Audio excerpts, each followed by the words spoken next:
Hey, what's going on, everybody? This is Tyrone back with Tech Life. Great article from Reuters. This is an older article from T-Mobile's Q3 results. So I'll leave a link to that in the description. For those of you who may be new to the channel, have not seen it, I'll leave a link to it in the description. Now, I don't want to make this a recap of the third quarter. We already discussed that. We already talked about that. But what's interesting here, and that I wanted to discuss, right? What's really T-Mobile's end goal? What's really their future? All we've known T-Mobile to do is grow, buy. Let's be honest, right? When John took over, they immediately bought Metro PCS. They continued to grow in the meantime, but they bought Metro PCS. Then they bought Iowa Wireless. They were buying several smaller players before they even got to Sprint. And in the meantime, in between that period of all the purchases, they could just continue to grow. There was nothing else different. There was nothing significant. They were just growing. They were just a growing company. And then they got Sprint, and they gobbled up another huge competitor. This was their biggest merger, acquisition, whatever you want to call it, thus far. And yet today, they still continue to grow in the same manner. So what's the end goal?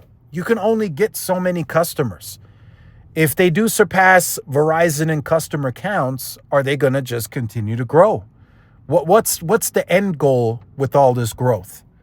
Are they looking to maybe make another big purchase, but this time in another area?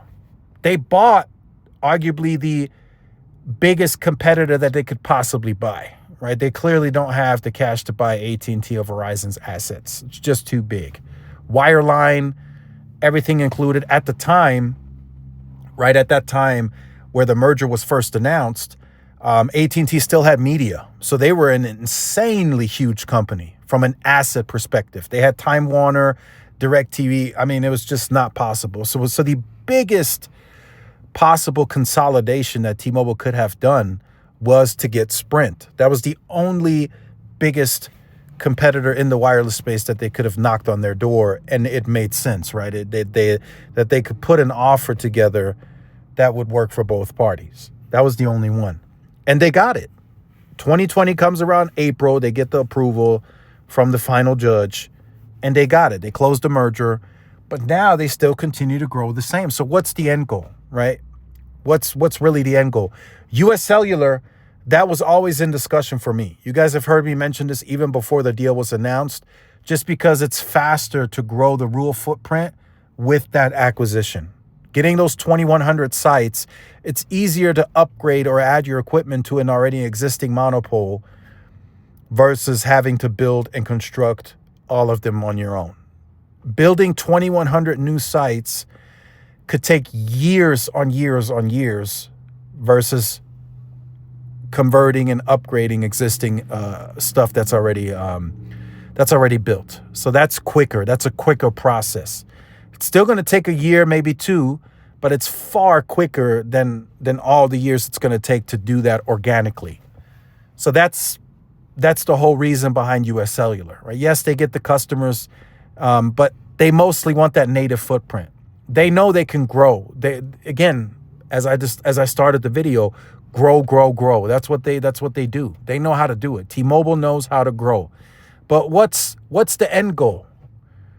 Right? What's really the end goal? And I want to ask you guys to leave your commentary in the comments. What's really the end goal for T-Mobile? Is it a huge fiber acquisition, or is it a huge cable acquisition? Right? Let's just start there. Let's just get that out the way. Is that the end goal?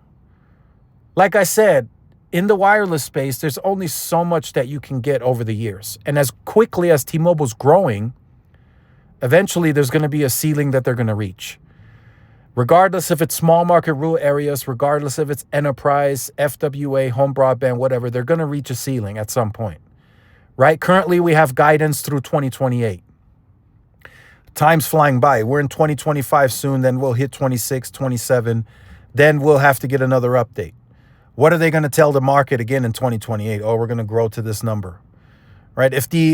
Pretty soon, if the financials don't really start showing a huge improvement on an annual basis, like a larger percentage, right? They're going to have to start posting margins eventually like Verizon and AT&T. There can't be a scenario where T-Mobile has more postpaid customers versus Verizon, but Verizon still makes the larger revenues and all the profits. T-Mobile cannot allow that scenario. That can't happen. Never mind the whole about, oh, we can grow our service revenue into free cash flow the fastest. That's not going to work. They're going to have just straight up better financials versus Verizon when, it's not a matter of if, a matter of when they surpass Verizon's total postpaid count. And at the current growth, they're not slowing down. Their guidance is through 2027, 2028. So they will continue to grow at the same pace that we've seen them grow. So once they get there, there has to be something else. We've seen them do smaller JV partnerships. In some cases, acquisition, some 50% ownership, but nothing like going all out. So is that the potential next step? But now that Frontier's off the table, because Verizon's buying them, what is that next big acquisition going to look like for T-Mobile? Is it a bigger fiber player like a Lumen? Or are they going to go after cable? We got to be realistic and objective. Once they get into cable, right, they're kind of shifting, moving away from the wireless, the pure wireless play at that point. Now they're getting into home broadband. Now you can make the argument, okay, this is the piece we've been waiting on, the convergence. Once you combine both, you get a wireless discount. That also takes one MVNO off the table in Verizon if they get a cable player, right? It's all possible. This is pure speculation. But what's next? That's the big thing. I know we talked about this from a short to midterm perspective. What's next, right? Growing the coverage. I think US Cellular solves a lot of that. And then the few other sites T-Mobile has to build organically, they're going to do that. But what's next, right? They already have SpaceX and Starlink. They got the approval recently. Next year, they're probably going to get the waiver for the higher power. That's going to give them coverage wherever there is no coverage. Let's be honest, right? They're touting it as going beyond, above and beyond, or wherever there is no terrestrial networks. Let's be honest, wherever there's no T-Mobile native coverage today, you're going to have coverage now with SpaceX or Starlink. Let's be honest. Let's not kid ourselves. So that coverage, that lack in coverage or being behind in coverage, that's going to fade away over the years. So what's next? What's really next for T-Mobile to grow into an even bigger corporate behemoth? It's got to be another acquisition. But it can't be in wireless because they would already at that point be the biggest wireless carrier, right? If they surpass Verizon in postpaid numbers and they're already the largest on the prepaid side, who's going to let them, right? Who's going to let them buy another carrier in the wireless space, right? There's going to be no FCC, FTC, DOJ that's going to allow it. Right now, they're still smaller. Once they get to that bigger sized footprint, they're not going to buy the third player. It's just not going to happen. They're going to have to branch out, right? So I wanted to leave you guys with this tonight. And it's speculation. It's not official. And I want to hear from you guys in the comments. What do you guys think? And it's not far-fetched. It's realistic. This is me being realistic. This is me talking with several different people, looking at T-Mobile's future planning, not just what we see publicly. Internally, they have plans. They have directions that they want to go. And that's not just coming down from T-Mobile themselves. That's also with direction and huge input from Deutsche Telekom. We got to keep that in mind, right? Sometimes, since they are the majority holder, if Deutsche Telekom says, hey, T-Mobile, this is the direction that we want you to go in, this is who we want you to buy, T-Mobile has to follow suit in many cases, right? In some cases, they could say, hey, there's some pushback. We probably won't get this past the regulatory bodies, whatever, right? That's some of the pushback that they could get. But for the most part, there has to be a what's next. Verizon, they've been talking about this for a long time. Their what's next, that was Frontier. We just didn't know about it. That's what they've been talking about, right? Verizon tried to buy cable in like 2017, for those of you who remember. They tried to buy cable. They tried to buy Charter in 2017, but that got shut down very quickly. So the what's next for Verizon was Frontier, right? So what's next for T-Mobile? That's going to be the billion-dollar question. The what's next for AT&T was already the media purchases that they made. They dug themselves in a deep hole, and they won't be able to do any M&As, in my opinion, for a very long time. I don't think the board's going to go with that, and they're going to have to pay down a lot of that debt before they can do anything in the M&A space. But they're going to feel left out.